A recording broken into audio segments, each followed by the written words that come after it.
Clearly, Thanksgiving is going to be different this year. Still, whether in small groups or virtually, for many, Thanksgiving will go on. But much like our diverse nation, Thanksgiving doesn't have to always include the traditional food fare.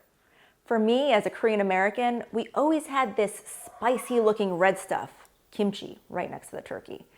This is a hot pickled cabbage or radish. We also always had Korean barbecue, bulgogi galbi, the works. And as I've learned, my family is not alone in creating a Thanksgiving meal that is as unique as our culture.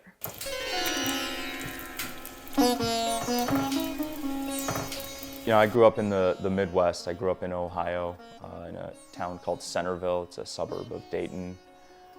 It's a great place to grow up. We had a small Indian community. There weren't so few of us that nobody knew anything about Indian culture. But there, you know, I mean, there's a couple hundred Indian families in Dayton. On Thanksgiving, I'd say we ate a combination of food. I'm an Ohio boy before I'm an Indian boy in many ways, and I loved mashed potatoes. So we'd always have mashed potatoes and, you know, some of the other less healthy but delicious aspects of Thanksgiving. You know, I'd always spend a lot of time in the kitchen with my mom. The kitchen was definitely the heart of our home, and we spent a lot of time cooking and eating. We're vegetarian, so turkey was generally not on the menu, but it was a lot of fun. I mean, we loved it. We'd always eat raj kachori. That kind of became our Thanksgiving tradition.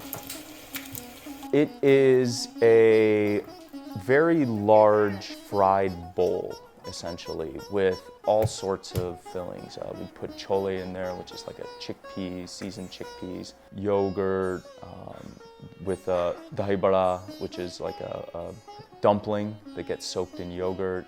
We'd put all sorts of chutneys, sauces, and then chaat. It's a lot of cumin and red pepper and other spices on top, and then you'd put just a handful of pomegranate seeds on top. This is the main stuff. My wife is not Indian, and so when we're with her family for Thanksgiving, you know, we do a lot of different vegetables and all of that good stuff. But whenever our family's around, we pretty much always have raj kachori. I think it's interesting, the notion of multicultural Thanksgivings, just because at its foundation, it is a holiday for cross-cultural dialogue and for thanks, right? We don't do enough of that sometimes, so I think it's probably my favorite holiday. I grew up on the northwest side of the city of Chicago in a predominantly Puerto Rican neighborhood, and I didn't know anything else, and I loved it. When I was growing up, our Thanksgiving always had little staple Puerto Rican food items around that Thanksgiving table. And I didn't realize that it was different until I went off to college and was around my non-Puerto Rican friends, and they would share with me what their traditional staple items were. And that's one thing that all my college friends were like, they knew when they would come over to my house, it would be a flavor bomb around that table. Arroz con gandules is a rice and pigeon peas dish. It's a rice and beans dish that is very savory. It's got pieces of ham in it. It is so delicious, and it's very much used in holiday meals. So for both Thanksgiving and Christmas, arroz con gandules will show up. Flan is a cheese-based custard with an amazing homemade caramel that we place over it. Everybody in my family always wanted to know how my mom made her flan. Thank God she taught me how to make it, and now the secret's out. I think it's a beautiful thing that around tables on Thanksgiving Day, there's different items on those tables that harken back to the cultures of the different people in America, because that's what our country is all about. When you sit down around that table and you start talking about those different cultural dishes, you come to realize that we have so much more alike than we do different. I grew up in New York, in the Bronx, but I was kind of the firstborn to my Jamaican parents who migrated here in the 70s.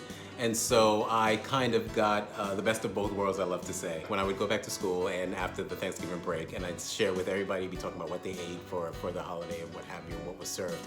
And you know, if I start with curry goat, immediately everybody would run. So I realized at that point, I was like, okay, clearly what we're having as a part of my culture and my upbringing is very, very different from what the traditional American Thanksgiving looks like.